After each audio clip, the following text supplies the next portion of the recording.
1.8 bilion. Skandal baja terbesar negara. Dan sekarang, Sabah pula terpalit. Di pusat, orang sudah didakwa. Di Sabah, RM300 juta lesap. Satu nama disebut berulang kali, Datuk Nazri Abdullah. Baja subsidi ditukar kampit, dijual kepada industri, stok dipalsukan, PPNS menanggung hutang, dalang kaut jutaan. Dan bila SPRM buka kertas siasatan, individu ini dilapor terbang ke London. Soal ni mudah. Kenapa lari jika tidak bersalah?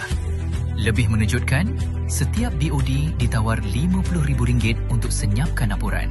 Ada yang tolak. Kini semuanya disiasat. Kini muncul dakwaan paling keji. Duit baja haram RM300 juta digunakan beli undi.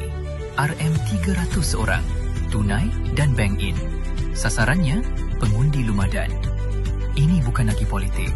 Ini rasuah terang-terangan. SPRM kata sedang siasat, tapi rakyat tanya, mengapa fail Sabah senyap? Siapa yang sedang dilindungi? Kepada pengundi lumadan, adakah anda mahu wakil rakyat yang dikaitkan dengan skandal, wang haram dan sogokan? Ingat ini, kalau ditangkap selepas pilihan raya, yang malu bukan dia seorang. Yang malu, lumadan. Pilihan di tangan anda. Jangan jual maruah dengan RM300.